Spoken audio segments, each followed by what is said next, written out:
Hey everyone, welcome back to my channel. Today I want to bring up a topic that I feel very passionate about. You've ever been on a date or just hanging out with your friends and the conversation hits a wall with a screeching halt?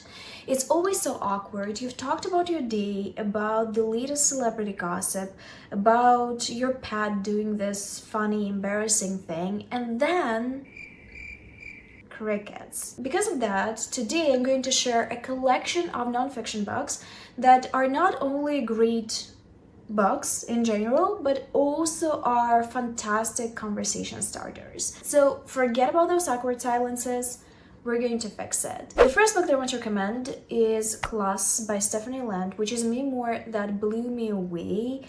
It's about a single mother in modern America living below poverty line and trying to provide for her daughter by taking all the low-wage jobs that she can, and at the same time dreaming of becoming a writer. It's an unflinching look into the realities of class and a factual inability of most people under the poverty line to rise above their circumstances. While Stephanie Land's resilience in her circumstances is unquestionably admirable, she is a rare case of someone making it. I think this book as well is going to be interesting to people that want to look deeper into the connection between anti-natalism and capitalism and how intertwined they are, because Stephanie Land in this book talks a lot about the experiences pertaining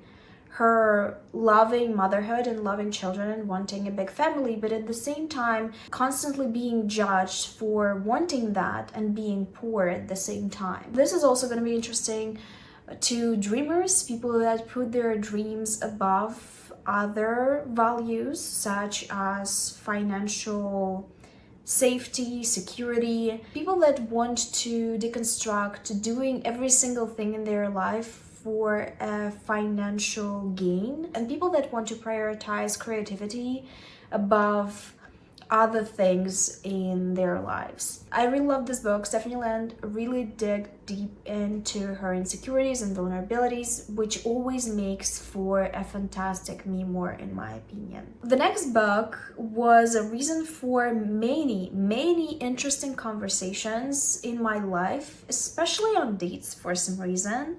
It is Pests: How Humans Create Animal Villains by Bethany Brookshire. In this book, Bethany Brookshire explores why certain animals become villains in human society. And the most appealing part of it really is that she doesn't focus on one specific place or one specific country. She does an overview of different ecosystems, and some of the animal villains, some of the pests, will surprise you. As a person that is squeamish and afraid of certain animals for no apparent reason, I found this book incredibly fascinating. She delves into psychology and science behind human perception of certain animals. It's a good look into why we differentiate between some animals, why we consider some animals pets and some animals pests. I love this one. I highly recommend it. I think it's written well. It is an interesting topic for discussion. It's just a very cool book. And I appreciate when I can find a good nonfiction book on a niche topic that appeals to a lot of people. I believe niche topics and authors that are really passionate about them make the best combo for nonfiction books. If you like goss, but at the same time are tired of the latest Taylor Swift drama or a drama around a tweet that went awry for a famous celebrity, I highly recommend to read Molly's Game by Molly Bloom. I'm sure you've heard about this one before because there is a screen adaptation of her book, but this actually will give you an edge. Because if the person you're talking to has not read the book, they most likely heard about the movie and know a few facts. and finding common topics to talk about is important sometimes because you do not want it to be a one-sided conversation. Molly Bloom is known for organizing and hosting the world's most famous poker game. She's also known for her proximity to celebrities because her poker game attracted a lot of Hollywood stars and Wall Street titans and just very, very famous and rich people. In this book, she talks a little bit about her background, about how the game came to be and how it crashed and burned. It's an interesting memoir about a very niche topic as well, and it's peppered with a lot of anecdotes about celebrities. So if you love something at the intersection of celebrity gossip and drama, and you also enjoy reading about niche topics, I think you're going to love this one. The next book has a completely different tonality and is going to appeal to people that like to dissect fiction and media, that love pop culture but in an intellectual way. Disfigured by Amanda Ledoux. This is a very compelling exploration of how disability is portrayed in pop culture, in media, in fairy tales, how the narrative in this works create our understanding of disability and shape our perception of it. It is a very, very interesting book. It definitely made me more critical and more introspective in that area because I would take it at surface level usually, but after reading it, I realized that the fear of disabled people and disability is so ingrained in our society that we hardly ever challenge the stereotypes when we encounter them. It brings up a lot of great topics,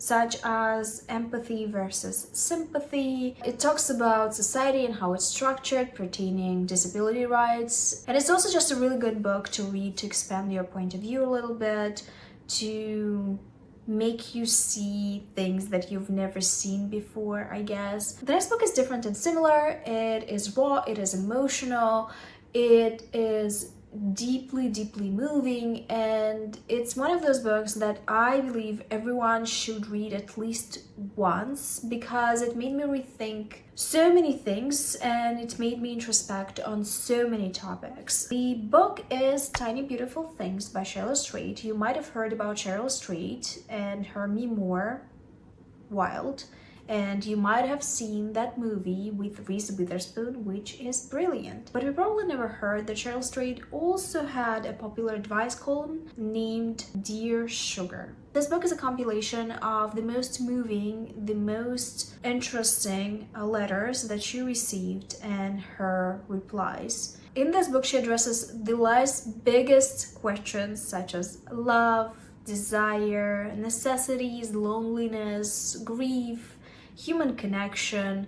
I love it. It broke my heart so many times because some of these letters are so vulnerable and so full of struggle and pain. I really felt for those people. Actually, thinking about it makes me a little emotional still. I've read this book many years ago at this point, and there are still some letters that I remember that moved me so deeply. I sometimes still think about them and the situations that people described. I have to admit that this book shaped me somewhat. It gave me anxiety, but it also gave me relief for certain things that I'm struggling with as well. I think the conversations that are going to be born out of it are going to be phenomenal. Swinging back to memoirs, I would like to recommend you Spent by 𝕊𝕊𝕙𝕃. In cases like this, I like to say that a lot of the memoirs that are written by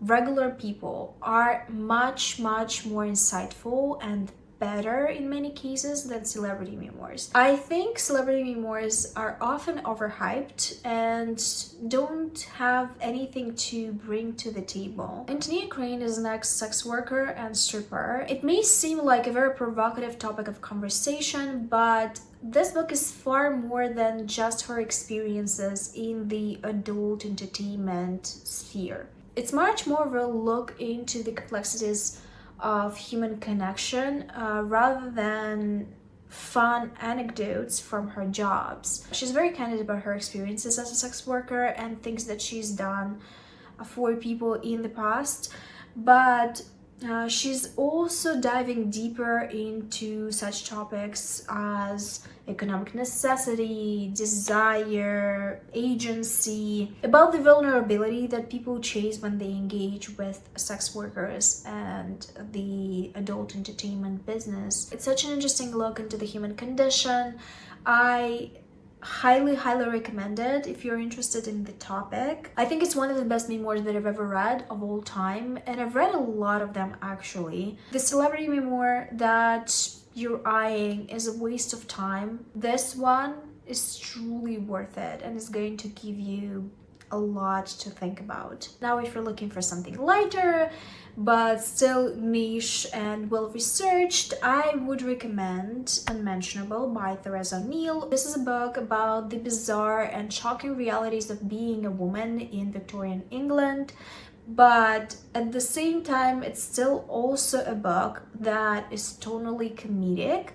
You're gonna be entertained while reading it because truly some of the things that the book talks about are uncomfortable. It touches such aspects of these women's lives as hygiene, fashion, social etiquette, sex lives, all the things that are a little unmentionable, all the things that your regular history books would love to omit because they are a little uncomfortable. There is a very graphic, very shocking and uncomfortable chapter on birth that truly lives in my head rent-free. I still think about it. I recommend this book if you're interested in history and in the unmentionable parts of history, specifically if you're looking for those niche things that are usually not mentioned. So these are all the non-fiction books that in my opinion are goldmine for conversation topics. I hope you're going to read them, I hope you're going to enjoy them, and I hope your discussions with others are never going to be stale from now on. If you have any non-fiction recommendations that moved you, that were about niche, interesting topics, I would love to know about them, so leave them in the comments section. On this note, thank you for watching this video. I hope you enjoyed it and it was helpful, and I will see you soon with another one, but until then, bye.